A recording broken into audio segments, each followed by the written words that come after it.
30 minutes. 5. Ok, que le Seigneur vous bénisse. Ok, on applaudit le Seigneur. On applaudit un peu plus fort. Gloire à Dieu, amen. Ok, nous pouvons nous tenir debout rapidement. Levons-nous rapidement, on va gagner le temps. Donc, on va décoller. Même celui qui ne serre pas la ceinture, tant pis pour lui. Amen. Gloire à Dieu. Ok, on prend Osée au chapitre 6. Donc, prêtez vraiment attention, je vais parler très vite. Osée chapitre 6. Et nous allons aussi lire Jean au chapitre 17. Osée chapitre 6. Ok, je lis. Ok, avant de lire, je prie. Dieu notre Père, nous avons devant nous ta parole ouverte. Nous prions aussi, Seigneur, dans le spirituel, que tu puisses l'ouvrir. Donne-nous l'entendement, donne-nous le concept. Et nous prions, Seigneur notre Dieu, que ceci soit béni dans le nom de ton Fils bien-aimé Jésus-Christ. Amen. Ok, Osée chapitre 6, verset 3. La Bible dit ceci. Connaissant, cherchant à connaître l'Éternel. Sa venue est aussi certaine que celle de l'aurore. Il viendra pour nous comme la pluie du printemps qui arrose la terre. Verset 6. Car j'aime la piété et non les sacrifices, et la connaissance de Dieu plus que les holocaustes. Ok, Jean chapitre 17, au verset 3. Jean 17, 3. La Bible dit ceci. Or, la vie éternelle, c'est qu'ils te connaissent, toi, le seul vrai Dieu. Amen. Ok, on peut s'asseoir. Ok, je vais dire quelque chose au sujet de l'expérience responsabilise. Vous savez, Frère Mana me dit, tout est une responsabilité. Vous devez savoir que même votre vie est une responsabilité. Quand vous êtes enfant, vous n'avez pas la responsabilité ni de vous-même, ni de quoi que ce soit. Mais à partir de 7 ans, quand vous devenez conscient, vous êtes responsable de vos paroles. Vous devenez responsable devant Dieu de vos actes. Même si tu es nourri par les parents, mais au moins on sait. Parce qu'à cet âge, Frère Mana me dit, un enfant peut recevoir le baptême. Il peut s'engager lui-même. Donc, ça veut dire simplement qu'à cet âge-là, on est responsable. Amen. Ok, la responsabilité, l'expérience responsabilité. C'est quoi une expérience? Une expérience, c'est une situation vécue. Donc, c'est toi qui vis ça. Ce n'est pas quelqu'un d'autre qui vit ça. Et quand toi, tu vis quelque chose, par toi-même, tu es déjà responsable. Amen. Vous devez savoir que Dieu n'a pas fait une erreur de faire de vous un jeune jusqu'à votre âge. Quand Dieu t'a emmené jusqu'à l'âge où tu es arrivé, il est seulement en train de te montrer que tu es responsable. La vie de Dieu est une vie de responsabilité. J'arrive. Et la responsabilité d'après Frère Branham, il dit ceci dans Avertissement puis Jugement de 1963 au paragraphe 40. Il dit, la responsabilité est une administration qui nous a été confiée par Dieu. On peut dire amen à Frère Branham. La responsabilité, c'est une administration, c'est une gérance, c'est un poids, c'est un kilo, c'est une charge que Dieu nous a donnée. Amen. Frère Branham me dit ceci. Je suis dans l'union invisible de l'épouse de Christ. Frère Branham me dit, l'Église a une responsabilité envers la prière, envers la parole et envers Christ, le Saint-Esprit. Alors, j'attire votre attention. Les amis ont parlé de la prière le matin. Alors ici, Frère Branham me montre, la prière est une responsabilité. C'est votre administration. C'est votre fonction. tu n'administres pas la prière, tu es au chômage selon Dieu. Alors que la Bible dit, l'ouvrier mérite son salaire. Dieu ne payera pas quelqu'un qui est au chômage. Quelqu'un qui ne travaille pas, il n'est pas récompensé. Oh, quelqu'un peut dire amen à cela. Et Paul va plus loin, il dit, celui qui ne travaille pas, il ne mange pas. Oh, mais ici on parle spirituellement. Il mangera quoi? Frère Branham me dit, la chair du Fils de l'homme. Tu ne peux pas manger Jésus-Christ si tu ne travailles pas. Parce que l'épouse ira au souper de noces. Il y aura quoi là-bas? Les poulets? Il y aura quoi là-bas? Le riz? Il y aura les yéziers? Oh, répondez avec moi quand même. Celui qui ne travaille pas ne mange pas. Et chaque écriture a double application. On commence par l'application spirituelle. Tu ne travailles pas, c'est-à-dire tu n'administres pas, tu ne manges pas, tu dormiras affamé. Vous savez qu'en enfer, les gens souffrent hein, de l'alimentation, vous savez ça? Oh, la Bible dit dans Luc chapitre 16 qu'il y a un jeune homme qui est allé en enfer. Il a demandé au père Abraham, ne fût-ce qu'un goutte d'eau. Oh, quelqu'un peut dire amen à cela? Ne fût-ce qu'un goutte d'eau, ça me suffirait.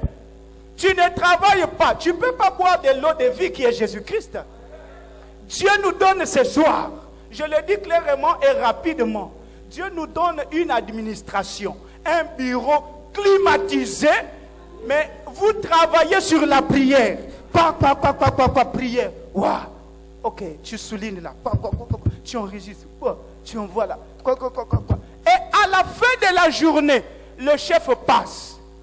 Est-ce que tu as travaillé? J'ai travaillé. Donne le rapport. Frère Anna me dit, le Saint-Esprit donne le rapport au Père. Oh, quelqu'un peut dire amen à ça? C'est que nous sommes en plein travail, en pleine administration. Vous devez savoir, vous êtes fonctionnaire de Dieu.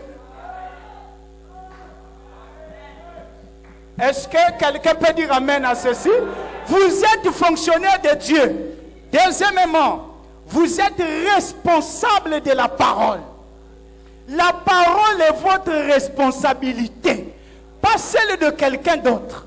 C'est ta responsabilité. Quand tu entends la parole dit, c'est ta responsabilité, c'est ton affaire, c'est ton poids.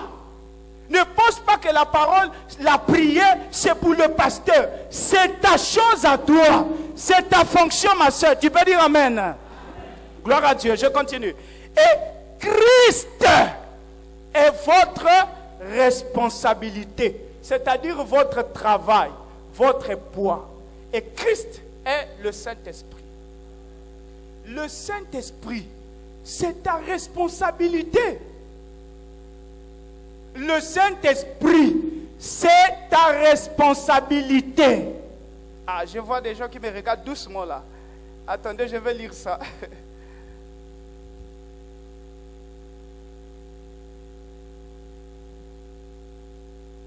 L'union invisible. Il dit ceci. Quelle responsabilité sacrée. Quelle responsabilité pour une femme maintenant. Voyez. Pourquoi elle est un type de l'Église? Celle-ci a la même responsabilité qu'une femme à l'égard de la maternité, de sa vertu, de son mari. L'Église a une responsabilité sacrée envers la prière. Et quand on parle l'Église, on parle de toi. Si quelqu'un te pose la question un jour en route, c'est quoi l'Église? Dis, c'est moi l'Église. Est-ce qu'on est ensemble? L'église, c'est toi.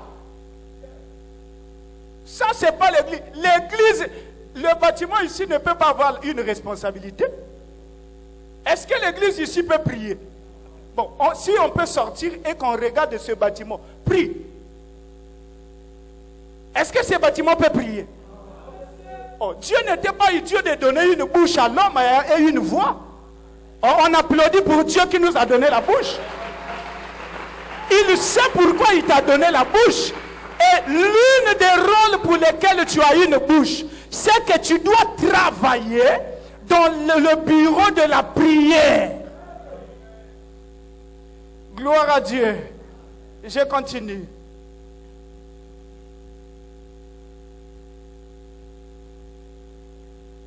La Bible dit ceci. Connaissant. C'est le prophète Osée qui parle. Connaissant. Et vous voyez, à la fin, c'est O-N-S. Et vous trouverez qu'il n'a pas mis nous connaissons. Non. Il commence sa phrase par connaissant. C'est l'impératif. C'est une obligation. Ok? Je vais relire ça. Et c'est à partir de là que je tire ma pensée et après je vais terminer. Osée, il dit, verset 3. Connaissant, virgule, cherchons à connaître l'Éternel. Vous écoutez ce que Osée dit? Cherchons à connaître l'Éternel. Verset 6.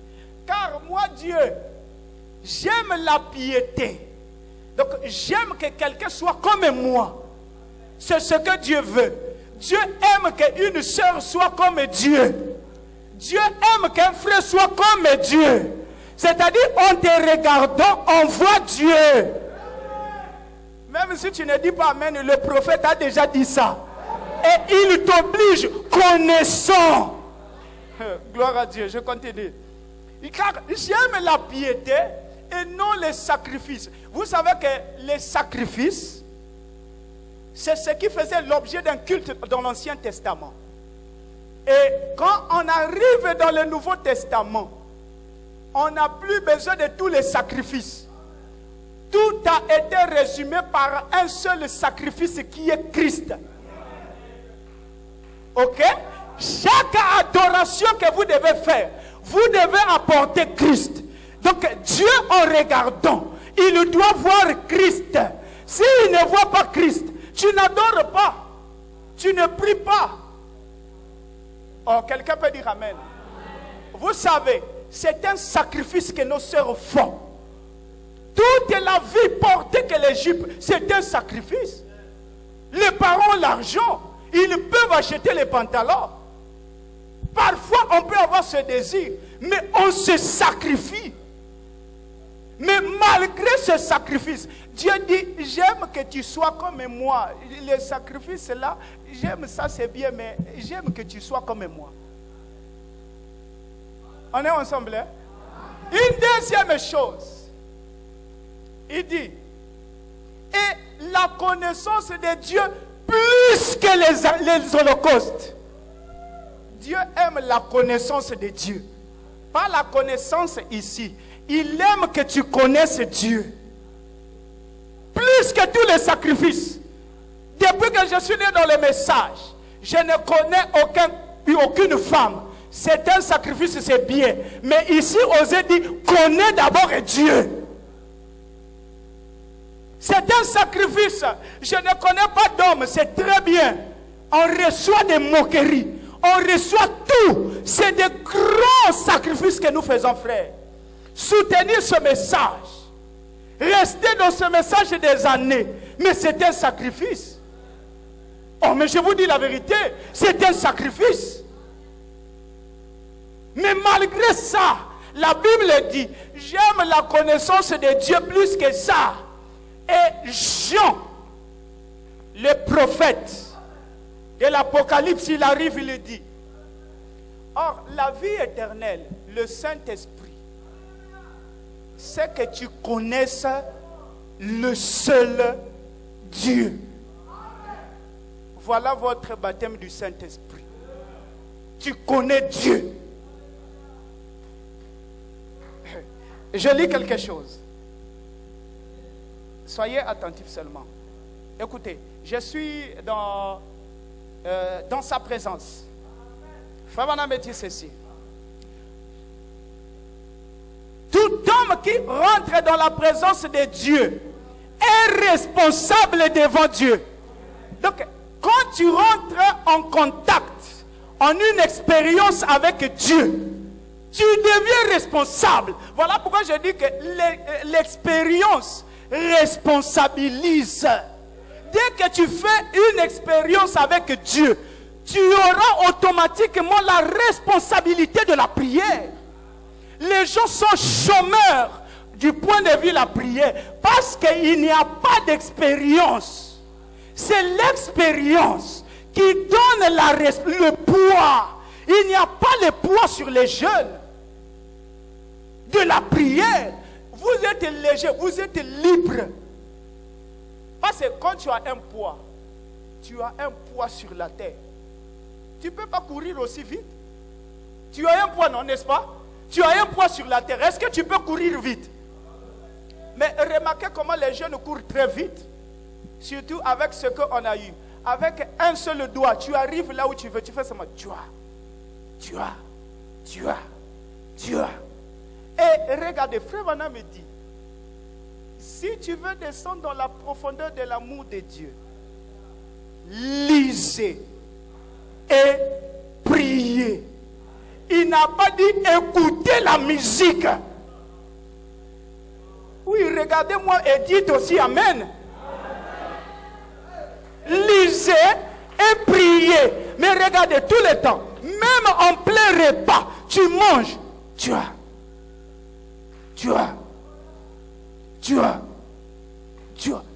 Lis et prie. C'est un problème d'expérience. Il n'a pas l'expérience, donc il n'a pas de poids. Il n'a pas la responsabilité de la prière. Il n'a pas la responsabilité de la parole. Pourquoi? Parce qu'il n'a pas d'expérience. Il n'a rien expérimenté. Il n'est jamais rentré dans la présence de Dieu. Il n'a jamais connu Dieu.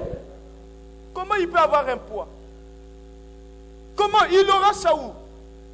C'est quand on connaît Dieu qu'on a la vie éternelle. Or, la vie éternelle, c'est un poids. Tu ne vis plus pour toi. Oh, on peut dire Amen. Tu ne vis plus pour toi-même. Mais tu vis pour quelqu'un d'autre. Et c'est là où Paul dit, c'est pas moi qui vis, je vis à la place de Jésus. Donc ce n'est même pas ma chair qui s'exprime. Mais c'est Dieu qui doit s'exprimer. Amen. Alors, allons avec moi dans l'Ancien Testament. On va voir quelque chose. Et après, je vais terminer. Il y avait un jeune comme vous et moi. Frère Mana me dit autour de 17 ans, avec un teint bronzé. Il était là. À cet âge-là, il avait la responsabilité. Il était derrière le troupeau de son père. Il était en train de paître. Il était en train de paître. Et un jour, un animal a fait l'erreur. Il a tellement eu faim qu'il est rentré. Vous savez qu'un païen, quelqu'un qui n'a pas le Saint-Esprit, c'est un animal. Ah, on peut dire Amen à ça. Ah, je peux me dire que ce loup-là, cet ours-là était peut-être un frère ou un païen ou je ne sais pas comment. Il a eu besoin. Il voulait manger. Alors, il est allé dans une église. Et le pasteur était un jeune. Tout responsable. Il jouait à sa guitare. C'était l'adoration. Il était en train d'adorer. Il était en pleine... Les cantiques de David, c'était des prières. Alors, si vous connaissez ça, vous pouvez dire Amen. Il était en pleine prière.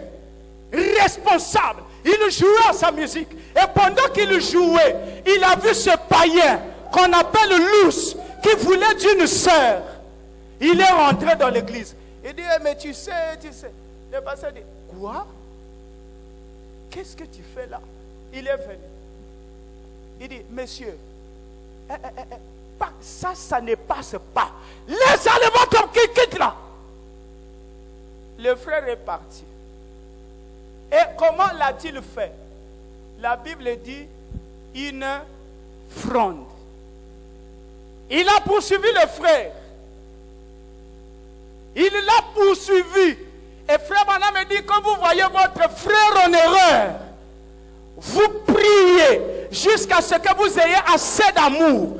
Et vous courez après la personne. Vous allez le voir. C'est ce que David a fait. Il a prié, il a joué à sa musique. Et après, il a couru avec sa fronde. Et comme vous voyez, la fronde, hein, aujourd'hui, c'est ce que nous appelons la lance. Hein, lance-pierre. Et vous voyez, ça a deux bras. Hein, donc, les deux bras dans la prière. C'est ça qu'il est. Même Frère Branham le dit. Il a couru avec une prière. Et c'est à cause de ça qu'il a arraché la brebis. 1-0 pour les païens. Il est revenu au bercail. Il a continué à jouer. Un autre frère, le lion, avec sa crinière, une coiffe bizarre. Et aujourd'hui, il y en a plein. Vous voyez là, ouah, ouah, ouah. Mais il faut faire attention. Il est sorti, il est venu. Il court toujours derrière la brebis.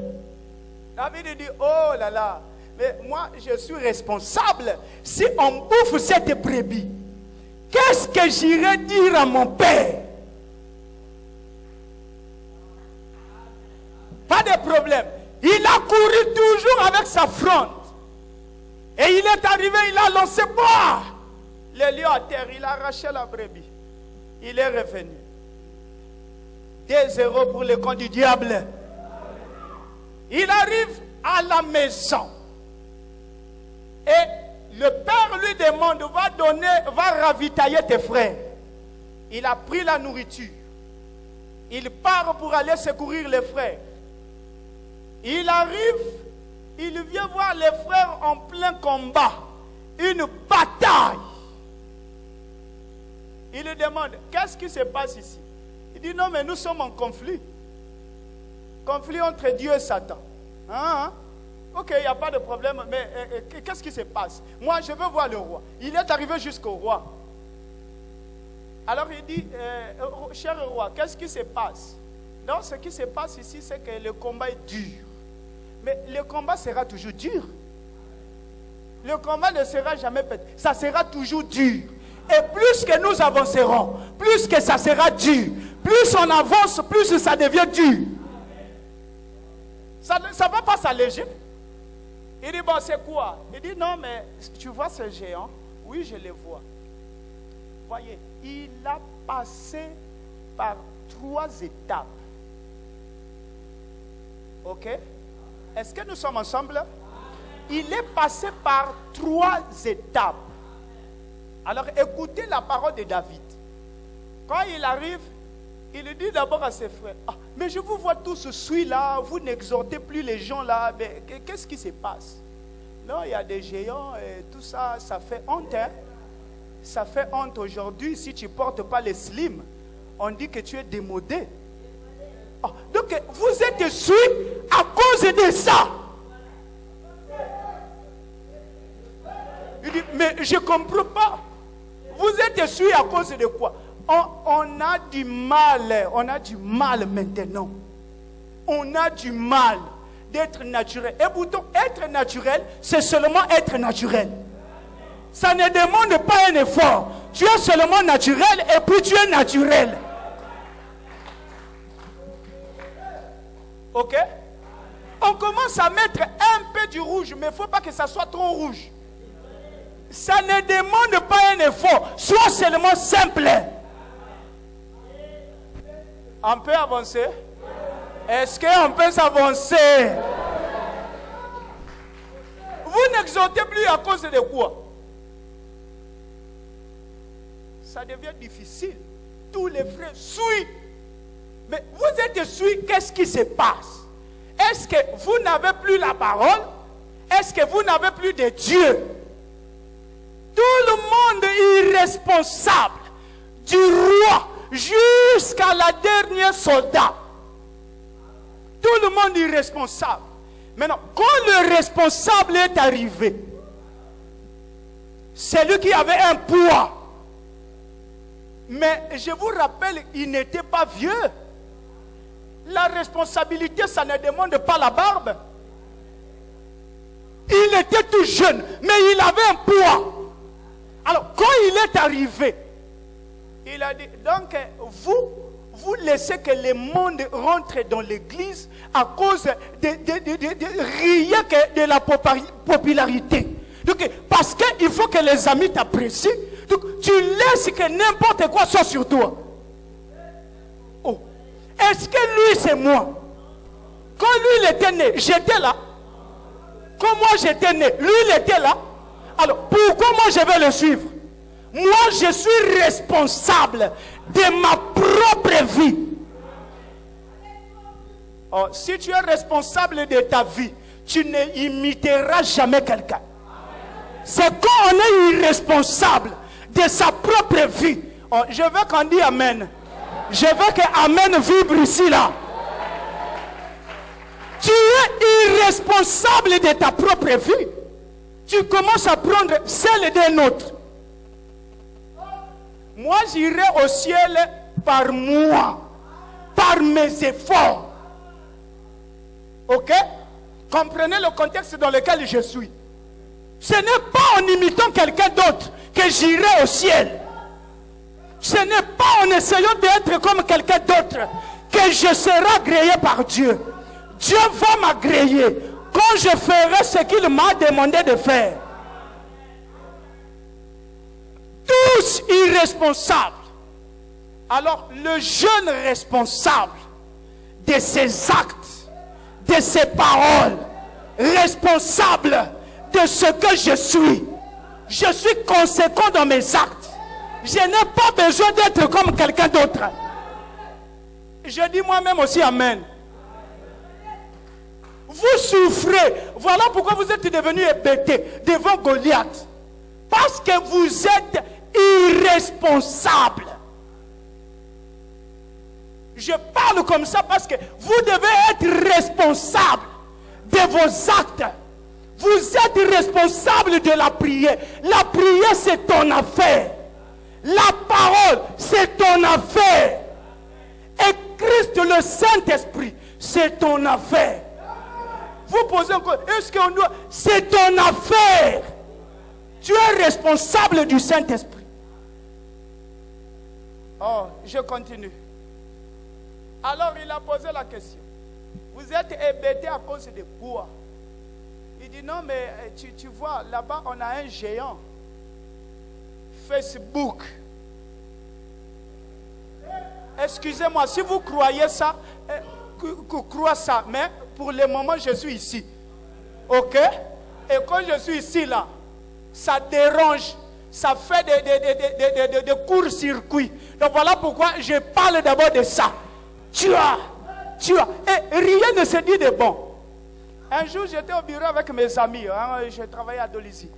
Alors, j'ai vu tout le monde là. Ils sont venus là. Oh man, je t'ai vu.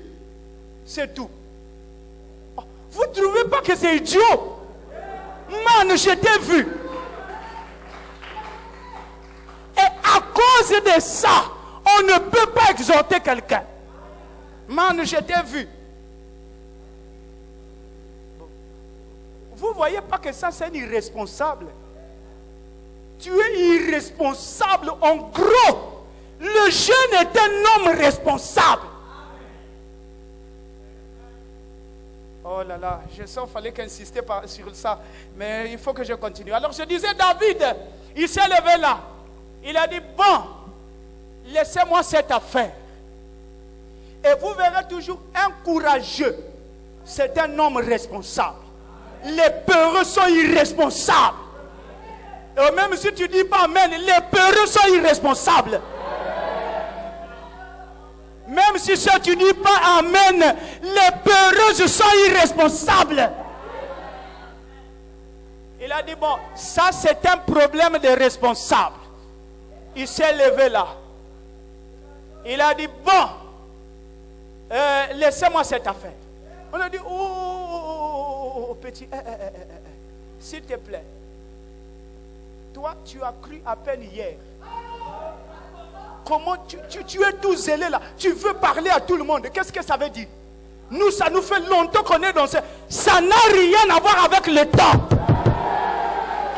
Tu peux exhorter quelqu'un. Même si tu as crié. Frère Branham me dit ceci. Un ancien dans l'église, il peut même avoir un don dans l'église.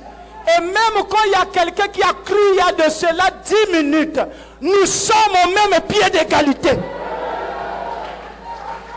Ne laisse pas le travail aux anciens. Même si tu as cru il n'y a pas longtemps, il faut parler de Dieu. Même si ça ne fait pas longtemps que tu as cru, il faut prier. Oh, et l'église peut dire amen à ça.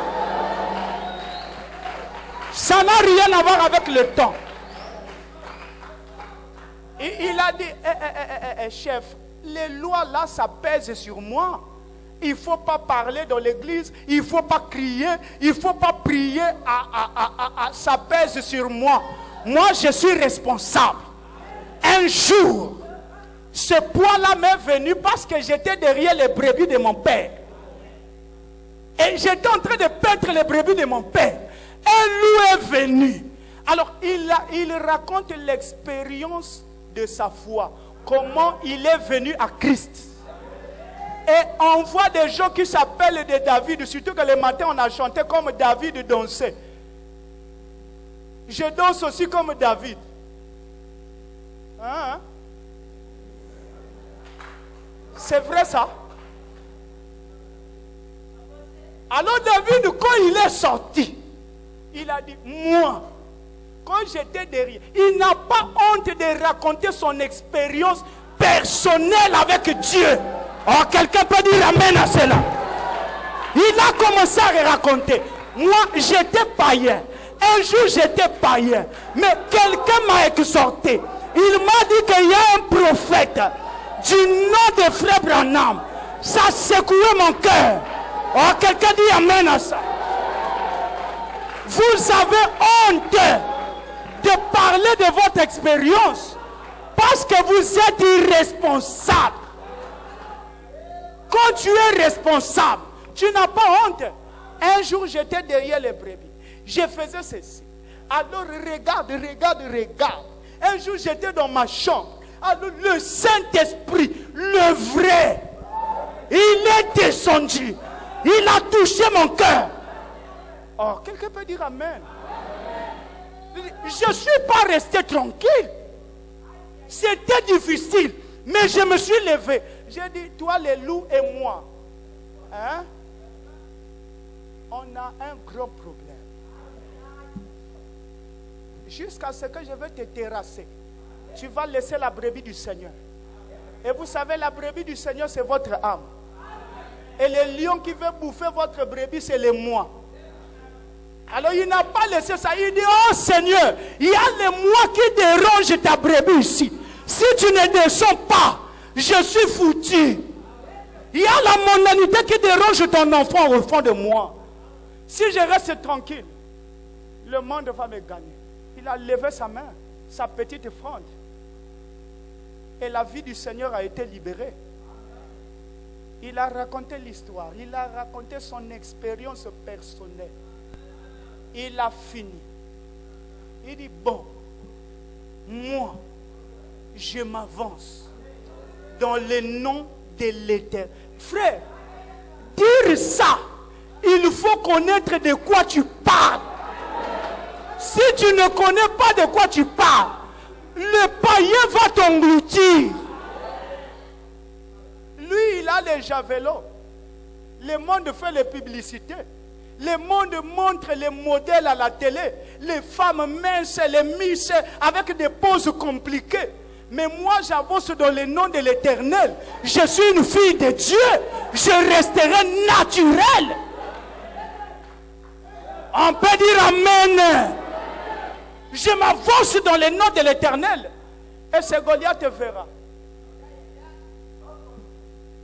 Frère, il a pris sa fronde. Il a balancé Goliath à terre. Et tout le peuple, David.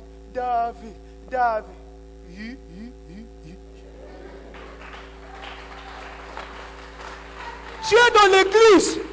Tu dis, ah, le frère là est zélé. Hein? Mais non, toi qui t'as dit de ne pas être zélé. David. La soeur là reste toujours naturelle. Mais non, toi qui t'as défendu. Ah, la sœur là, elle n'a jamais de copine. Il est toujours seul. Il est toujours... Maintenant, toi qui t'as dit d'aller avoir des copains. Le frère là, il lit beaucoup. Toi qui t'as défendu de lire.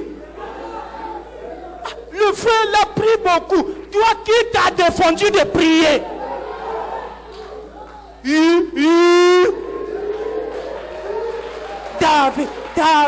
David.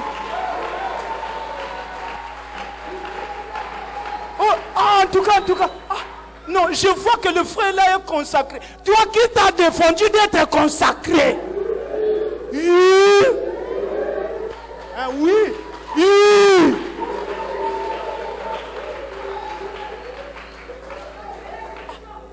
Le frère là, il n'a pas honte d'exhorter. Toi qui t'as donné le sac de honte, qui?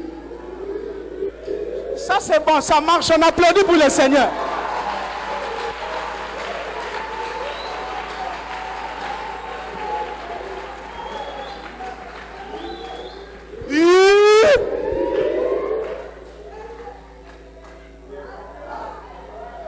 Vous commencez à mener des histoires compliquées dans les messages. Une jupe, en bas c'est une jupe, mais en haut c'est un colon.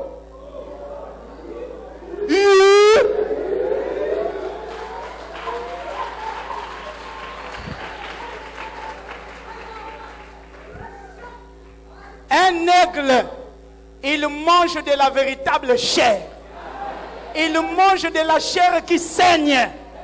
Ça saigne tellement que quelqu'un n'a pas le courage d'y toucher. Mais vous commencez à manger les vers de terre. Vous savez, un ver de terre, à regarder, c'est comme de la chair. Mais ce n'est pas de la chair. Vous regardez, c'est comme une jupe. Hein? En bas, quand vous regardez, c'est ample à jamais. Mais en haut, ici, c'est un colon. On ajoute...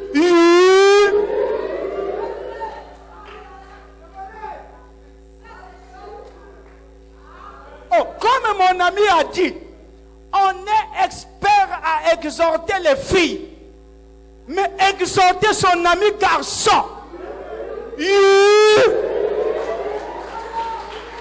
ça marche très bien. Parle, n'aie pas honte de Goliath. Va prier. Alors pour terminer, je reviens à mon écriture de base. Quand on te parle de quelqu'un, si tu ne l'as pas...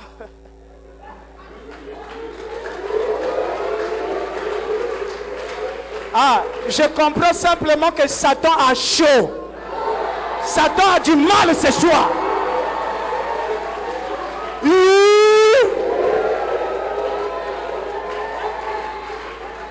Ne suivez pas les païens. Ils ne vous emmèneront pas au ciel. Vous avez la responsabilité de la prière et du Saint-Esprit. C'est ton travail. C'est ton affaire. Alors avant de terminer, un jour, il y avait un roi. On l'appelait le roi Cyrus. Un responsable. Responsable de son royaume. Parce que l'expérience responsabilise. Quand tu fais l'expérience du baptême du Saint-Esprit, tu deviens responsable. Gagner les âmes, c'est ton affaire. Prier, c'est ton affaire. Mener une vie pure, ça me regarde. C'est l'expérience. Si David n'avait pas l'expérience, il ne pouvait pas s'engager. Il dit, ce combat ici, c'est mon affaire. Moi, j'ai l'expérience. Quittez d'abord là. C'est un problème de manque d'expérience qui fait qu'on est souillé. On ne parle pas, on ne prie pas. On doit prier comme les vieux. Avant de prier comme les vieux, d'abord l'expérience. Et après, on va prier comme les vieux. Le roi était responsable de son royaume. Un jour, il était dans sa chambre, il voulait dormir. Il n'a pas eu sommeil. Il dit, ah, et comme je ne dors pas, il n'a pas dit, amenez-moi la télé. Je vais suivre la télé toute la nuit comme ça va me faire passer du temps. Les rois avaient des problèmes de sommeil. Ce que vous appelez par insomnie. Il était là, il ferme les yeux, rien. Il veut dormir, rien. Ah, il couvre les draps, rien. Tu ne dors pas aujourd'hui. Alors, il s'est rappelé, il dit, amenez-moi tous les annales, hein, tous les livres des chroniques, tous les livres des histoires, tous les livres des expériences passées. Alors, ces serviteurs, les eunuques ont mené ça. Commencez à raconter. Non, il y avait un bien-aimé à Sibiti. Il avait cru. Il avait fait ça. Il a amené des âmes. Il a fait ça. Il a fait ça. Oh, c'est très bien. Il y avait un frère à Brazza. Il avait amené des âmes. Il avait fait ça. Il avait fait ça. Il avait fait ça. Oh, c'est très bien. Il y avait un autre frère. Il y avait une soeur. Il y avait un jeune frère. Il y avait à la fin, on lit l'histoire de Mardoché. Et rappelez-vous qu'à cette époque, Mardoché est dans la cour en pleine prière. Il était responsable de son peuple. Ah, ça je dis amen. Il était dans la cour en pleine prière. Et Esther là-bas aussi dans son coin en pleine prière. Et de l'autre côté, Aman a déjà mis une croix là où il va Djembeka Mardoché. Pendant que tu es là, tu sais pas ce que le diable pense de toi. Le diable est contre nous et il sera contre nous. Et nous aussi, nous sommes contre lui et nous resterons contre lui. Alors pendant qu'il était là en prière, un responsable de son peuple juif, et un autre responsable, c'est le roi, qui ne sommeille ni ne dort. Alors il a demandé, rappelez-moi tout ce qui est passé là, tout ce qui a été enregistré. On a rappelé. Alors on est tombé sur l'histoire d'un responsable. On dit, il y avait un certain Mardokai. Un jour, il y a eu tel monsieur et tel autre qui voulait embuscader le roi. Alors Mardoché a connu ça, il a couru vite à la présidence. Il a signalé et on a sauvé l'assassinat du roi. Hein? Donc moi je devais mourir. Hein? Oh, mais je ne savais pas. Bon, mais en fait, qu'est-ce qu'on a fait pour cet homme qui a sauvé la vie du roi? Alors, tout le monde est resté hébété. Tous les anges se sont regardés. On a fait quoi pour ce frère? Hein? Mais on ne sait pas. Ils ont dit, roi, on n'a rien fait pour lui. Il dit, quoi? On n'a rien fait pour lui depuis qu'il avait prié depuis cette année-là. Cette prière n'a jamais été exaucée. Il dit, appelez-moi cet homme, qu'il rentre ici. On a emmené le dossier de Mardokai dans la présence du roi qui ne sommeille ni ne dort. Il est rentré là. On a dit, mais cet homme, toi tu as sauvé le roi, l'honneur du roi. C'est très bien. Alors, à cause de ça, qu'est-ce qu'on doit faire pour lui? Non, on doit appeler l'un des chefs qui travaille avec les rois. C'est lui qui doit donner le sort de cet homme. Et on est allé appeler Aman. C'est lui qui a déjà arrangé le truc pour Djembeka Mardokai. On parle l'appeler, il rentre, il arrive, on dit, bon, messieurs, on a un problème sérieux ici. Il y a un frère qui avait prié il y a de cela 2 ans. Mais sa prière n'a jamais été exaucée. Qu'est-ce qu'on doit faire pour lui aujourd'hui? Parce que vous devez vous savoir, chaque prière que vous faites, même si elle n'est pas exaucée aujourd'hui, elle sera exaucée demain. Si elle n'est pas exaucée demain, elle sera exaucée après-demain. Si ce n'est pas exaucé, après 1 semaine, Dieu répondra. Et c'est ainsi qu'Abraham a dit, si je n'ai pas l'enfant aujourd'hui, je l'aurai demain. Si je ne l'ai pas demain, je l'aurai après. Frère, chaque prière que vous faites, ça ne part pas perdu. C'est enregistré, c'est Dieu. Et au jour opportun, Dieu répondra de ça. Alors on a dit, qu'est-ce qu'on doit faire? Non, mais cet homme, on doit le prendre. On doit le mettre sur le cheval. On doit lui donner la puissance. Parce que la prière vous énergise. On doit lui faire asseoir sur un cheval. Et frère Vanam dit, c'est une puissance. tu es faible parce que tu ne pries pas. Il ajoute encore qu'on lui donne la robe royale. Et la robe royale, c'est quoi? C'est le Saint-Esprit. Vous voyez comment on commence à détailler.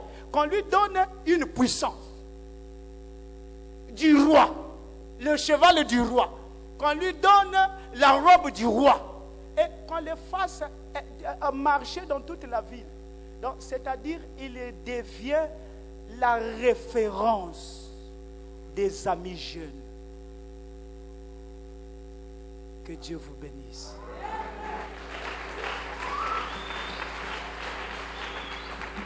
Est-ce qu'on peut applaudir le Seigneur un peu plus fort? On applaudit un peu plus fort. Alléluia! On applaudit encore plus fort. Gloire au Seigneur. Amen.